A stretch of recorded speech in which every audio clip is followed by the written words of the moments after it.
Ndashimana ko mwese muri bazima, ndashimana ko yongeye kungirira icyizere kugira ngo mvuge ijambo ryayo mu mwanya mutoya. Imana nigena ibihe, igihe cyayo cyari kico kuyivugira, nari nabipanze undi munsi ntibyakunda, ariko iki nicyo cyari igihe cyayo. Ntavuze amagambo menshi, barambure Bibiliya zacu mu byahishuwe. Ni ibyahishuwe ibice 5 ku murongo wa 7.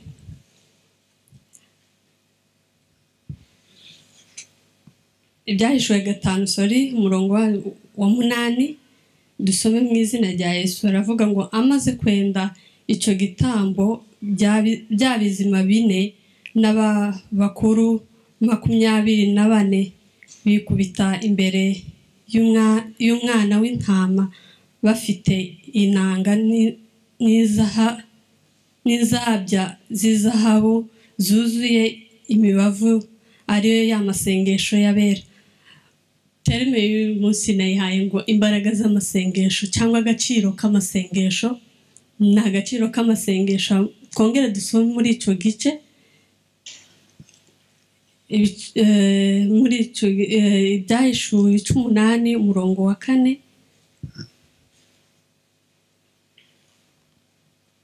Haravuga ngo umwotsi w'umubavu uva mu kuboko kwa marayika uzamukana imbere y'Imana n'amasengesho y'abera. Haleluya. Imbaraga z'amasengesho, agaciro kacu k'amasengesho.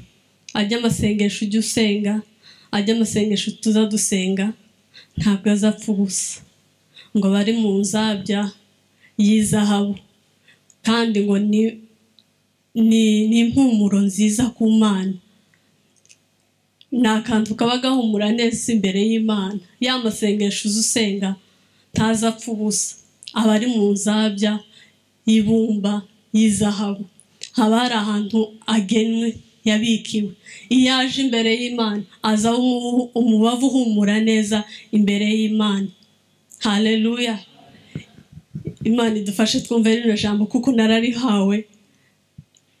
Imana izituganiriza. Iyo dusenga ntabwo tuba dupfa gukora ibintu gusa, haba hariho agaciro. Haleluya. Ni amasengesho y'agaciro imbere y'Imana. Ijambo narihawe narisobanukiwe, nari ku igare mpanje ku kazi, numva buriya apotre niwe wavuze ngo no mu modoka uzusenga. Je no ku igare nzasenga.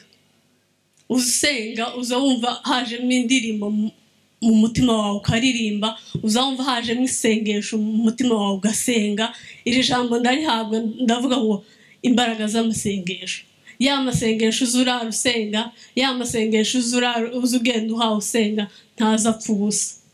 Kubwire ngo ntazapfa ubusa, ukomereza aho ngaho. Turi mu gihe cyo gusenga. Imana yaduhaye ibihe byiza, turi mu gihe cyo gusenga, kandi tukagira n'abayobozi beza twigisha gusenga kandi batubwire imbere y'Imana. Igihe twebwe wenda twabaye bize n'ibindi, ariko abayobozi bacu baba bari imbere y'Imana badusabira.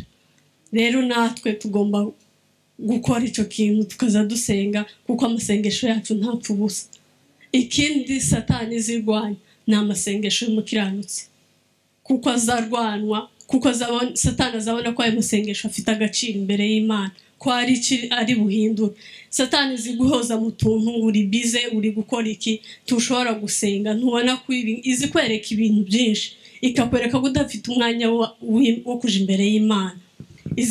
izi kujana muri utwo tuntu kugira ngo utabana wa mwanya w'amasengesho, kuko wa mwanya w'amasengesho niho ukura imbaraga, kandi wa mwanya w'amasengesho niho ugirira ubusabane n'Imana.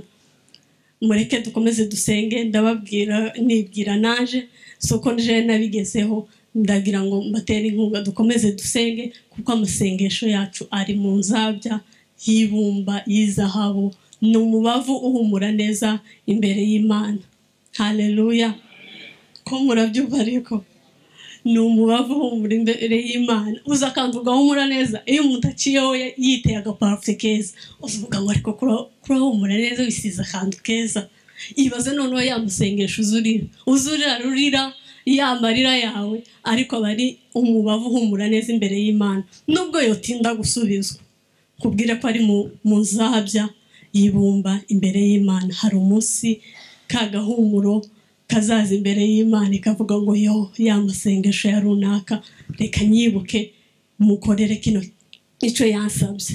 Haleluya, haleluya, haleluya.